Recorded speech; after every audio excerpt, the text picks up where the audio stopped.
The WBC heavyweight champion of the world goes by the name of Deontay Wilder. Deontay Wilder's the sport's most feared man, and if no one told you before, he certainly will.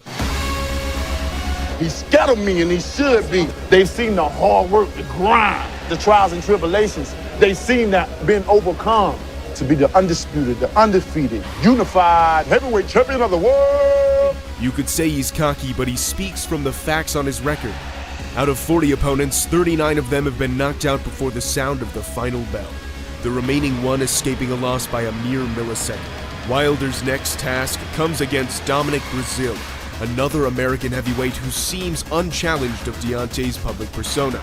With 20 wins of 21 fights, Breazeale emerges as a formidable opponent. The bad blood is obvious. These two guys do not like each other. Both standing at 6'7", they will face head-on in a boxing ring at the Barclays Center in New York. As expected, Wilder will be entering the fight with bad intentions, as will Breazeale. But before they come face-to-face here on The Fight Game, we take a look inside the story of their showdown. This is Inside Wilder-Breazeale. Deontay Wilder returns to the ring this May the 18th against another American hard-hitter named Dominic Breazeale. If you find his name familiar, that's because he is a former opponent of Anthony Joshua. In front of a large audience at the O2 Arena, Joshua disposed of Breazeale in a matter of 7 rounds to retain his IBF belt. Now he's the mandatory challenger for WBC champ Deontay Wilder. Although he lost, he showed great grit and won the hearts of many boxing fans. The fight we all wanted was Wilder Fury 2, but that didn't happen with the signing of Tyson Fury to Top Rank Promotions. This made a rematch very difficult to make, as Fury's new promoter opted for a tune-up before facing Wilder again.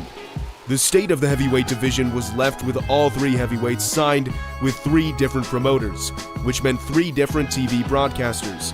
But while Wilder vs. Breazeale isn't the matchup we all wanted, it's definitely worth the watch, as it's aired on Showtime, not on pay-per-view. The fight for Wilder is a mandatory for his WBC belts. If Wilder decided not to fight Breazeale, his championship belt would have been stripped. Breazeale is in with a chance in this fight with a very strong right hand. If Breazeale manages to catch Wilder, the outcome would certainly be in doubt. But while he may be strong, Wilder is definitely stronger, as his power is something unlike anything we have ever seen in recent memory of the heavyweight division. For many years, fans have knocked Deontay Wilder's fundamental boxing skills. In 41 fights, Wilder has solely relied on his power to bring him the desired outcome. But last December against Tyson Fury, power alone was not enough. A draw on his record was enough to bring him back to the drawing board, where Wilder has admitted his boxing basics are subpar. In this training camp for Dominic Breazeale, Wilder will be rewriting his skill set to venture a new path when he enters the ring this Saturday night.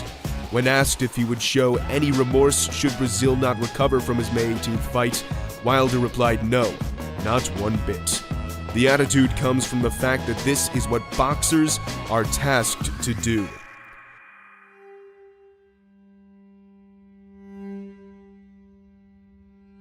I love this sport, because this is the only sport where payback is a motherfucker. And pain is the name of the game in this sport.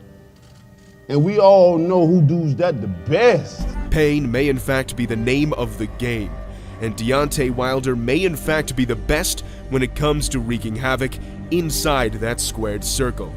Everything Deontay Wilder represents derives deeply from the roots of unarmed combat, as his persona is loud and clear with the delivery of his confidence. The heavyweight division has never before been so promising, while simultaneously been so stagnant. Breazeale was stopped by me in 7 rounds, and I feel like Wilder could do the same if he's trained right.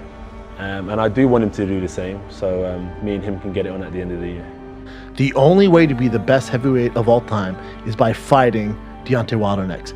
That's it. There's no other plan. You don't go over to ESPN and fight fucking bums we don't care about. A Wilder Fury rematch would have given us a reality that enticed the best to fight the best. But the reality we have now seems to be the best fight, best sometimes. While it's nice to fantasize of what can be beyond that horizon, it's vital to remember that of which is in front of you. Breazeale is not a pushover, he is not coming to lose, and while boxing promises something more, for now this is what we'll get. Don't miss it, as these fights now build the foundation for what's yet to come for the spectacle of heavyweight boxing. Wilder versus Breazeale, this Saturday night, May 18th, live on Showtime.